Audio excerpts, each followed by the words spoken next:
औज़ बिल्लाहि मिनश शैतानिर रजीम बिस्मिल्लाहिर रहमानिर रहीम अल्लाहुम्मा सल्लि अला सय्यिदिना व मौलाना मुहम्मदिन व अला आलि सय्यिदिना व मौलाना मुहम्मदिन व बारिक वसल्लिम। अज मौजूद हैं जी असां शाहकीन मुकाम पर तो लोकेशन है जी पुलिस चौकी। तो इत्थे डंपर उल्टी गया ब्रेक फेल होने की वजह से। तो अल्हम्दुलिल्लाह सुम्मा अल्हम्दुलिल्लाह कोई जानी नुकसान नहीं हुआ। तो बाकी ये भी तुसां भाई इत्थे नाल आया अच्छा चेक करी सकते हो ब्रेक फेल हुई उपरों। तो सारी जी आई हुई चाण आ इसने नालों जो थैले जाई लिया डंपर तो उल्टाई गया। तो ये नाल उस्ताद से ड्राइवर है क्लीनर है नाल तो ड्राइवर है वो रेस्ट करने पे अल्हम्दुलिल्लाह वो बची गए। तो रेस्ट करने पे ये नाल सिपाही यार तो फिलहाल अल्हम्दुलिल्लाह कोई जानी नुकसान नहीं हुआ।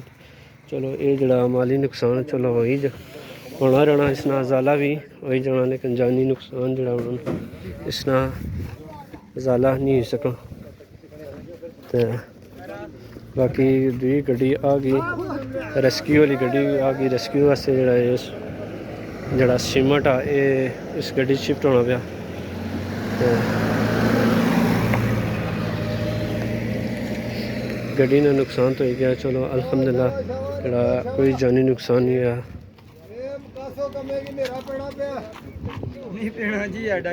हाँ जी राती ने टाइम होया वा 2-2:30 बजे ना तो होया जड़ा इत्थों नालों आया तो इत्थों उल्टी गया ब्रेक फेल नहीं वजह से।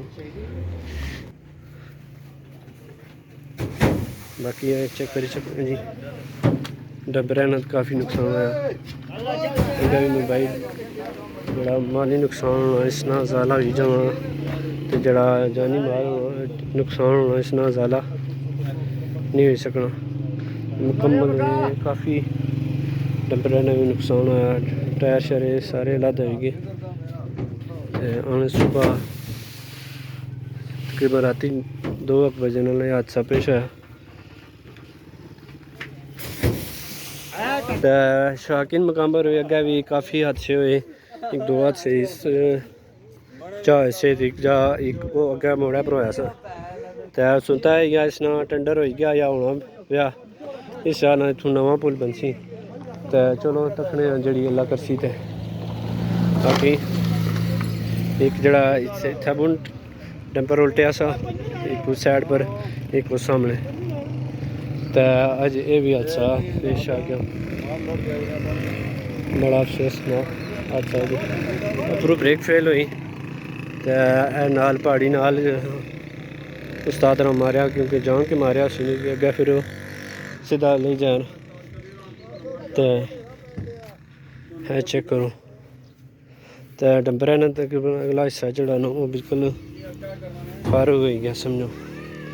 अगे भी मैं तुम चेक कराया चेक करो अगले जो टायर है वो बिल्कुल सारे टायर जो बिल्कुल अलग आई गए। तो पिछला हिस्सा फिर भी बची गया लेकिन अगला हिस्सा वो सारा डैमेज हो गया।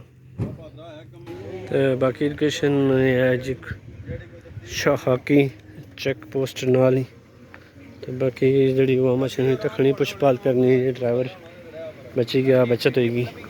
तो एक इंटर नाल सा नाल काले कपड़े लाते ड्राइवर जड़ा वो पूरा रेस्ट करना पे सुता। तो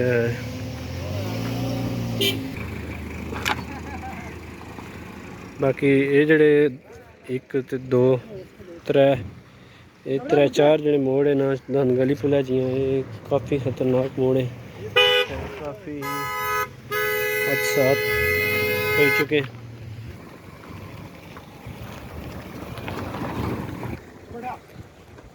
तकरीबन राती 2 बजे हादसा पेश आया जी सही सुबह खबर नहीं तो अस चलो चेक करी सकते। तो बाकी जड़े साढ़े तकने नाले फॉलोअर है उन्हें जरा ना आगाह करी सटां।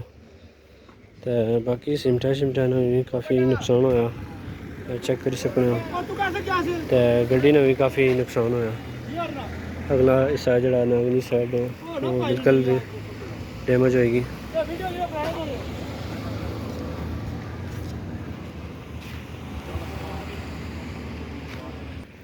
अल्लाह करा जी ये बहुत जल्दी जड़ा पुल मनसूबा ये पाया तकमील होया तो ताकि जड़े नुकसान है हादसात जड़े होने इन्हां कोलों बचा जा सका। ए भाई यार जी नाल जड़े बैठे से उस्ताद ने तो भाई जी किस तरह हादसा पेश आया?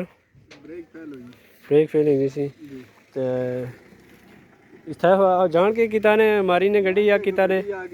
हाँ ते बाकी आने जी ब्रेक फेल हो गई सी ते जान के इत्थै मारी जे गड्डी खली जाए तो चलो अल्हम्दुलिल्लाह जरा जानी नुकसान नहीं होया कुछ हद तक वो भी कामयाब हो गए। चलो गड्डी ने नुकसान होया काफ़ी नुकसान होया लेकिन कोई जानी नुकसान नहीं होया क्योंकि अग्गे काफ़ी बुलंदी सी तो इथों जाना सा तो काफ़ी नुकसान हो जाए गड्डी ना हुई तो कोई जानी माली नुकसान होने ना खर्चा है तकी सकने कितनी है बुलंदी है बुन तो अग्गे जरा ना काफ़ी डूंगी जगह है कोई बच बचा गया ना उस्ताद आ रहा तुसें अंगल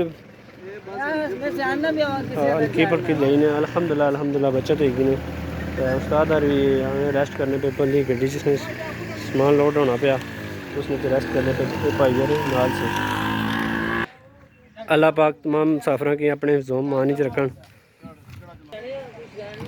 अपनी जोम मान च रखन तो इस नाल ही वीडियो ने करना इख्तिताम। अल्लाह हाफिज़ बाय बाय।